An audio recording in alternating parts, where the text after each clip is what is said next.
Admiral Jaiwan Park stood on the bridge of the UES Prometheus, watching the stars through the massive viewing port. The ship's dark matter engines hummed quietly, sending small vibrations through the deck. Earth had built these ships in secret over the past decade, ever since scientists detected strange signals from deep space. "Admiral, we have unknown ships entering the solar system," reported Captain Hyunjin, her eyes fixed on the holographic display. 5 vessels, moving fast toward Mars. Park nodded calmly. Humanity had prepared for this moment, first contact with alien life. But they had hoped it would be peaceful. "Their weapons are powering up," Hyunjin said, her voice tense.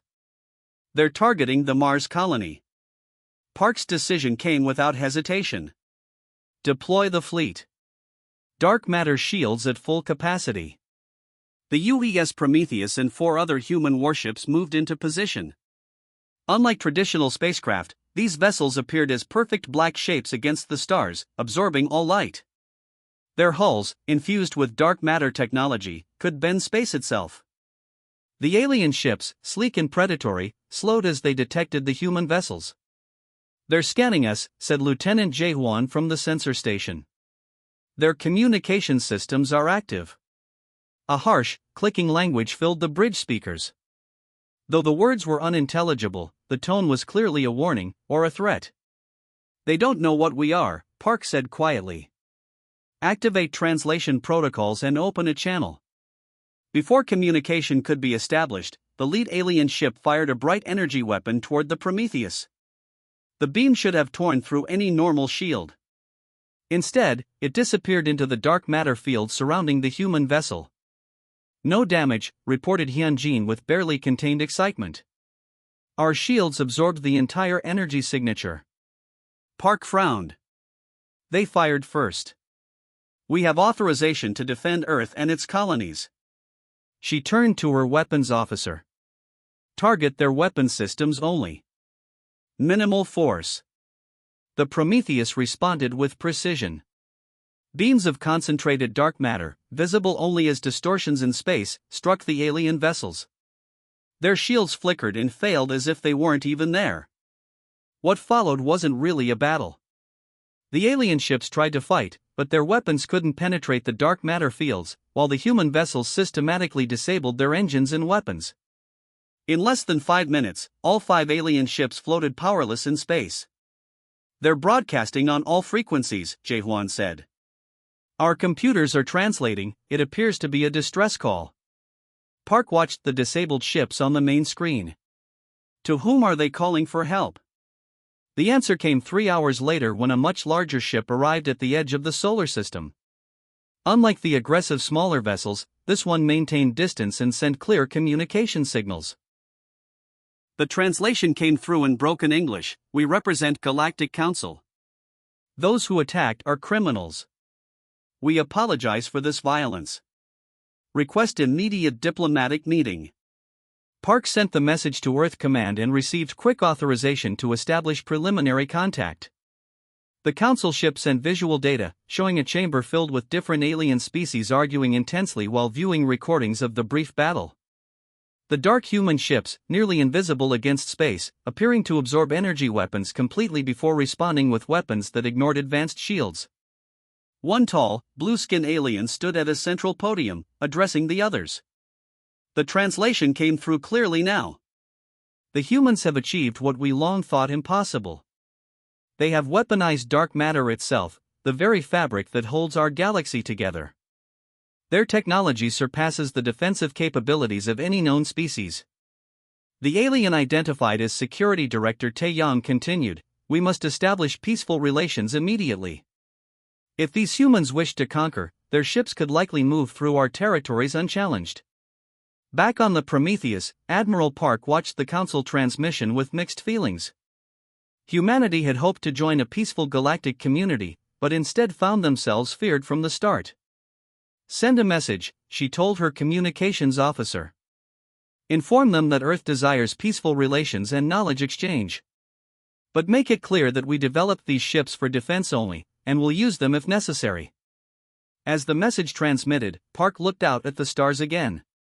Humanity had just stepped onto a much larger stage than they'd imagined, armed with technology that apparently shocked the galaxy. "Prepare the ship for diplomatic visitors," she ordered. "And keep our dark matter systems at ready status. First impressions matter, and ours will be strength balanced with restraint." Dr. Miho Kim adjusted his formal uniform collar for the 5th time as the shuttle docked with the massive diplomatic station. 1 month ago, he had been working in his laboratory on dark matter containment systems. Today, he was about to become humanity's first ambassador to the stars. "Stop fidgeting," whispered Lieutenant Subin beside him. "You look fine." Kim took a deep breath. "I'm a physicist, not a diplomat."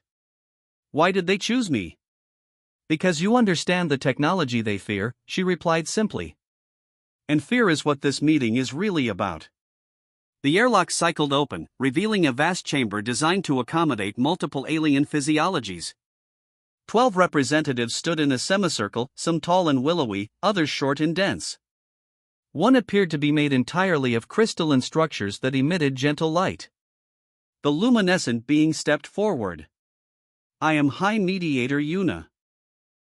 On behalf of the Galactic Council, I welcome humans to the greater community of spacefaring species." Kim bowed slightly. "Earth thanks you for this welcome.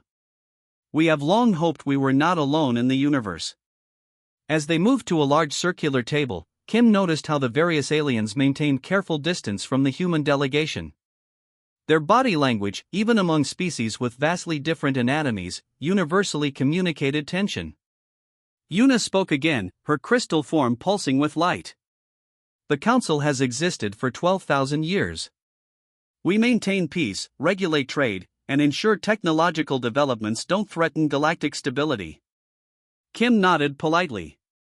"Earth looks forward to learning from your collective wisdom." "Indeed." Yuna's light dimmed slightly. "We are particularly interested in learning about your remarkable ships. The defensive capabilities they displayed are unprecedented." And there it was, the real purpose behind the diplomatic niceties. "Our dark matter technology was developed strictly for defensive purposes," Kim said carefully. "Earth has no expansionist ambitions." A reptilian alien with iridescent scales made a clicking sound that the translators interpreted as laughter. "Every species claims their weapons are defensive only." Kim maintained his composure.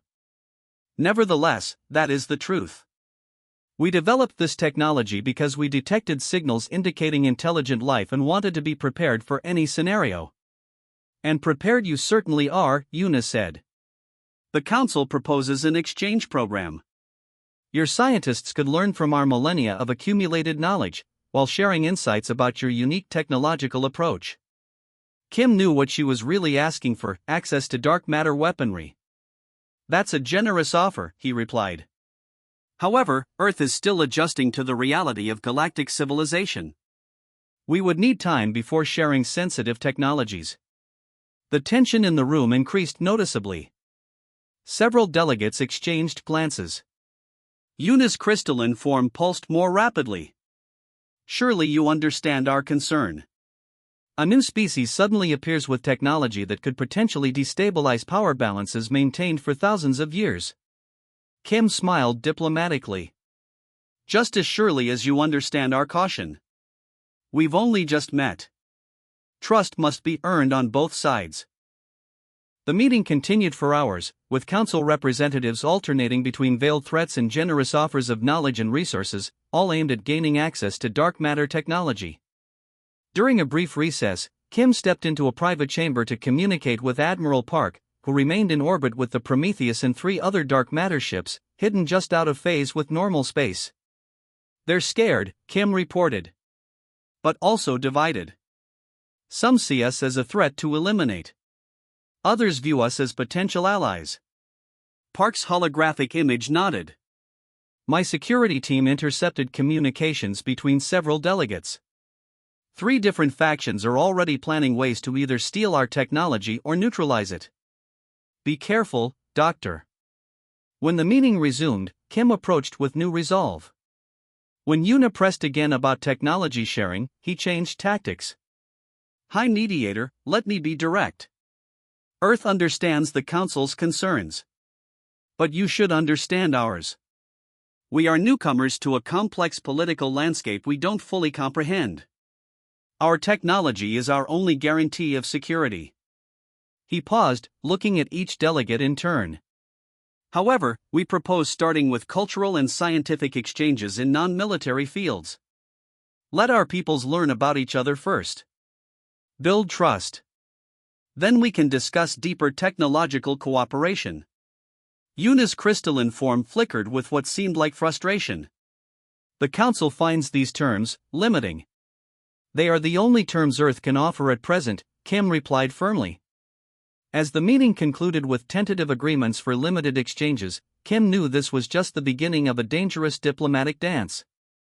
Outside the station, invisible to conventional sensors, the dark matter fleet shifted position slightly, a silent reminder that humanity would not be intimidated. Even as the reluctant ambassador worked to build bridges across the stars, Lieutenant Commander Dohayan walked silently through the curved corridors of Earth's orbital diplomatic station. The walls were lined with images of Earth's landscapes, placed there to make the human delegation feel at home during the extended negotiations with the Galactic Council representatives. But Dohayan wasn't looking at the peaceful scenes of mountains and oceans. Her eyes tracked the subtle shadows, the corners, the maintenance hatches. 3 weeks into the diplomatic mission, she had developed a sixth sense for when something wasn't right. Something definitely wasn't right tonight. Her hand moved to the small device at her belt, a personal dark matter shield generator, compact but powerful. As the station's security chief, she had insisted on continuing her nightly security sweeps despite the Council's assurances that their joint security protocols were sufficient. "Always trust your instincts," Admiral Park had told her before assigning her to this mission. The Council members speak with unified voices in public, but they represent ancient rivalries and hidden agendas. The truth of those words had become increasingly clear as Dr. Kim gained access to more historical data. The Galactic Council wasn't the harmonious alliance it pretended to be. It was a fragile political construct holding together species that had fought devastating wars against each other for millennia. Dohayan paused at an intersection, listening. The faint hum of the station's life support systems was normal, but there was something else, a barely perceptible vibration through the deck plates. She tapped her communicator. "Security station, this is Dohayan. Are there any authorized maintenance activities on level 3? "Negative, Commander. All systems nominal. No scheduled work." Dohayan drew her sidearm, a conventional weapon, as the dark matter weapons were too dangerous to use on a space station. She moved toward the research section where Dr. Kim's team stored their data. The door to the main laboratory was closed but unlocked. It should have been both locked and sealed. She pressed herself against the wall and listened. Voices inside, speaking quietly in a language her translator couldn't catch. Dohayan activated her dark matter shield, a thin layer of protection that would absorb energy weapons but wouldn't damage the station. Then she made her decision. The Empire delegates had been particularly aggressive during negotiations, their tall, muscular forms always positioned near the humans, always asking questions about dark matter technology. Now she would see if her suspicions were correct. She activated her personal phase shifter, a technology still in testing that allowed limited movement through solid matter when combined with a dark matter field. Taking a deep breath, she stepped directly through the wall into the laboratory. 3 figures stood at the main computer terminal, all wearing the distinctive armor of the Empire's elite infiltration units. They spun toward her, weapons raising. "That's far enough," Dohayan said calmly. "You're in a restricted area." The largest infiltrator fired his weapon without hesitation. The energy blast dissipated harmlessly against her dark matter shield. The aliens froze in shock. Their weapons should have penetrated any conventional defense. "How did you?" the leader began. "Walking through walls isn't the only thing dark matter technology is good for," Dohayan replied. She raised her weapon. "Now, you can surrender peacefully, or this gets unpleasant." When station security arrived 3 minutes later, they found 3 Empire infiltrators neatly restrained, their advanced technology confiscated, and Lieutenant Commander Dohayan calmly documenting the intrusion. The diplomatic fallout was immediate. Dr. Kim called an emergency session with all council representatives, the evidence of Empire espionage displayed for all to see. This is a serious breach of diplomatic protocol, Kim stated firmly. Earth entered these talks in good faith. The Empire's chief diplomat, a scarred veteran named Wonjae, showed no remorse. All species seek advantages. You humans are naive to think otherwise. Perhaps, Kim replied. But now we understand the true nature of council politics. High Mediator Yuna's crystalline form pulsed with what humans had learned to recognize as agitation. The Empire's actions do not represent the Council as a whole. We condemn this breach. But the damage was done. Trust, already fragile, was shattered. Later, in the privacy of the human quarters, Dr. Kim reviewed the data with Do-hyun and his scientific team. The most concerning thing isn't the espionage, said Dr. Jiho, the lead physicist. It's what we found in the Council's scientific archives they gave us access to. He brought up images of planetary devastation, worlds torn apart, massive craters, entire continents reduced to ash. Every species that has ever attempted to harness dark matter has suffered catastrophic accidents, Jiho explained. Entire research planets destroyed. Millions dead. Kim stared at the images in shock. But we've been working with it safely for years. Exactly, Do-hyun said quietly. Now we know why they're so desperate to get our technology. It's not just about military advantage. We've accomplished something they consider impossible. Kim nodded slowly. And that makes us either the most valuable allies in the galaxy, or the most dangerous threat they've ever encountered, Do-hyun finished. Outside the viewport, the stars shone peacefully, giving no hint of the ancient fears and new tensions building among them. Dr. Jaso Lee had been working for 72 hours straight. Her lab in the secure underground facility beneath Seoul was filled with holographic brain scans, quantum field measurements, and cups of half-finished coffee. As Earth's leading quantum neurologist, she had been given an urgent assignment: figure out why humans could safely manipulate dark matter when every other known species could not. There has to be something, she muttered, comparing the neural patterns of human test subjects with the alien brain scans provided by the Galactic Council. The differences were subtle but significant. Her assistant, Dr. Juno, entered with fresh data. The latest comparative analysis is ready, he said, his voice tired but excited. I think you need to see this. He displayed a three-dimensional model showing human brainwave patterns during dark matter interaction. Tiny connections between neurons flickered with unusual energy signatures. Run it next to the alien patterns, Lee instructed. When the comparison appeared, the difference became obvious. Where human brains showed intricate quantum entanglement patterns that resonated at the same frequency as dark matter fields, alien brains showed destructive interference patterns. That's it, Lee whispered, her exhaustion forgotten. It's like we have built-in quantum stabilizers in our neural structure. She worked rapidly, documenting her findings. Human consciousness itself had a unique property that naturally harmonized with dark matter. When aliens attempted similar manipulation, the conflicting patterns created cascading quantum disruptions, with catastrophic results. We need to contact Dr. Kim immediately, Lee said. This changes everything. On the diplomatic station, Dr. Kim received the report with growing amazement. The scientific team gathered in their secure meeting room, faces serious as they digested the implications. Dr. Lee is calling it the quantum soul theory, Kim explained to Admiral Park, who joined via secure holographic link. Something in human neural architecture naturally resonates with dark matter fields. We don't fight against the quantum fluctuations, we harmonize with them. Park frowned. So aliens can't safely use our technology even if they steal it? Correct, said Kim. Any attempt would likely result in disaster for them. The question is, do we share this knowledge with the Council? After intense debate, they decided transparency might build trust. Kim requested an emergency session with the Council representatives. As he explained Lee's findings, the reactions around the table were dramatic. The reptilian species scales changed color rapidly. The crystalline beings vibrated at visible frequencies. Several smaller species huddled together, clearly disturbed. You claim this ability is biological?" asked Yuna, her light dimming. "An accident of evolution?" "Yes," Kim replied.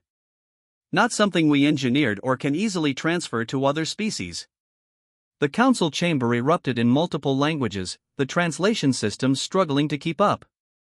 Kim could see the delegates splitting into clear factions before his eyes. Some leaned forward with expressions of hope and fascination. Others pulled back, their body language showing fear or disgust. "This changes the fundamental balance of power in the galaxy," declared a representative of the scholarly archivists, a species dedicated to knowledge preservation. "Humans could become teachers, helping us all safely harness dark energy. Or they could destroy us all with a thought," countered 1J, the Empire's representative. "A species with such power cannot be trusted." The debate raged for hours. Kim could see the coalition building among those who viewed humans as potential partners. But equally concerning was the hardening resolve of those who now saw humanity as an existential threat. When the session finally ended, High Mediator Yuna approached Kim privately. "Your honesty is appreciated," she said, her crystalline structure pulsing gently. "But I must warn you. The Empire will not accept this new reality peacefully. They believe power must be controlled or eliminated. They will not risk the emergence of a species they cannot contain." Kim nodded gravely. "We suspected as much. Earth wishes only peace and cooperation." "I believe you," Yuna replied. "But prepare yourselves nonetheless." Her warning proved prophetic. Less than 6 hours later, Admiral Park contacted the diplomatic team with urgent news. "Long-range sensors have detected a large fleet departing Empire space," she reported, her holographic image grim. "Trajectory analysis confirms they're heading directly for the solar system. We're looking at over 50 warships, including their heaviest dreadnoughts." Kim felt a cold weight in his stomach. "How long until they arrive?" 3 days at their current speed. "The council members loyal to us are providing intelligence, but they can't openly oppose the Empire without fracturing the council completely." Kim looked around at his team's worried faces.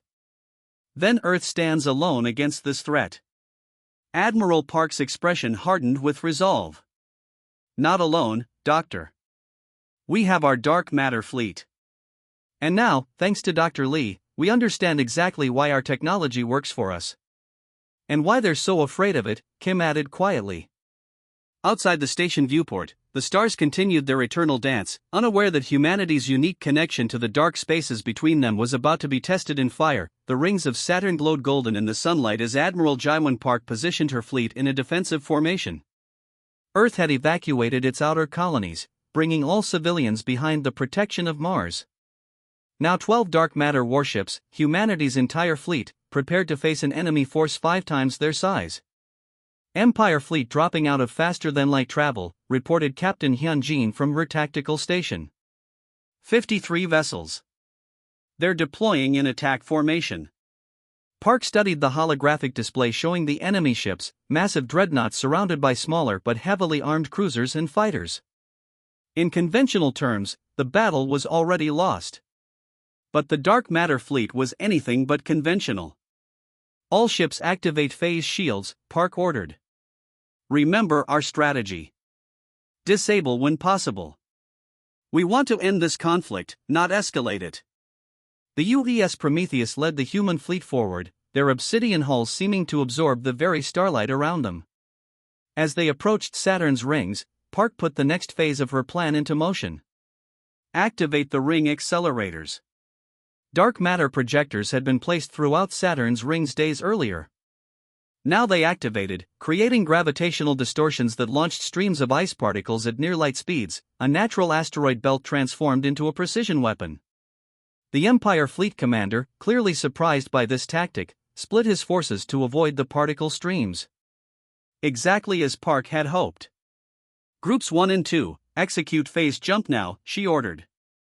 8 human warships simply vanished from normal space, their dark matter drives allowing them to shift partially out of conventional reality. When they reappeared seconds later, they were behind and inside the Empire fleet's formation. The battle that followed would later be described in Galactic Council records as a revolution in warfare. Human ships moved through dimensions the Empire sensors couldn't detect, appearing inside their defensive shields, firing precision weapons that disabled engines and weapons systems without destroying vessels completely. When Empire ships fired their advanced energy weapons, the blasts passed harmlessly through human vessels that shifted partially out of phase at the exact moment of impact. From her command chair, Park directed the battle with calm precision. This wasn't just combat, it was a message. Humanity could have annihilated the Empire fleet effortlessly but chose restraint instead. After 30 minutes, 42 Empire ships floated powerless, their systems offline. The remaining vessels retreated to a defensive position around their flagship, a massive dreadnought 3 times the size of the Prometheus. "We've intercepted communications from their flagship," said Lieutenant J. Huan. "Their supreme commander is personally leading this attack." Park nodded. "Open a channel." The main screen filled with the image of a tall, imposing figure with ceremonial battle scars across his face. Supreme Commander Tejo's expression was a mixture of rage and disbelief. "This battle is lost," Park said simply. "Your ships are disabled, not destroyed. Your crews are alive. Stand down and return to your territory." Tejo's face hardened. "The Empire does not surrender." "This isn't about surrender," Park replied. "It's about recognizing a stalemate. We have no interest in conquest."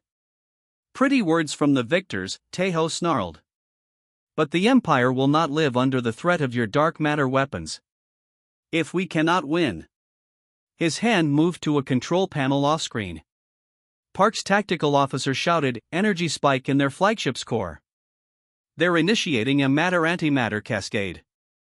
If the dreadnought's core detonated, it would create a temporary black hole that would destroy everything within Saturn's orbit, including the human fleet." Park made an instant decision. Prometheus will phase directly to their bridge. Just the ship, not weapons hot. Her officers stared in shock. No vessel had ever attempted to phase into the exact space occupied by another ship. The calculations would need to be perfect, Hyunjin warned. "One miscalculation. Then be perfect," Park said firmly. "Execute now." The Prometheus's dark matter drive engaged, shifting the vessel partially out of normal space. For a moment, the entire ship existed in 2 realities simultaneously, then it reappeared with its bridge section merged impossibly with the Empire flagship's command center. A strange sight greeted both crews. 2 bridges occupied the same space, separated only by a shimmering dark matter field that allowed visibility but prevented physical contact. Empire officers drew weapons, but they couldn't penetrate the quantum barrier. Park stood from her chair and faced Supreme Commander Tejo directly, separated by mere meters of quantum-shifted space. "We could have destroyed your entire fleet," she said calmly. "We chose not to. This is not who we are. This is not who you need to be either." Tejo stared at the impossible physics before him, a human warship existing partially in the same space as his own vessel. "Our scientists said this was theoretically impossible," he whispered. "Yet here we are," Park replied. "Now deactivate your core. Let's find a better way forward than mutual destruction." For long moments, Tejo stood frozen in indecision. Then slowly, he lowered his hand from the detonation controls. 2 weeks later, representatives from all Council species gathered on Earth's orbital station to sign the historic Void Pact, an agreement that would guide responsible dark matter research throughout the galaxy, with humans serving not as conquerors but as teachers and partners in safely harnessing the power between the stars.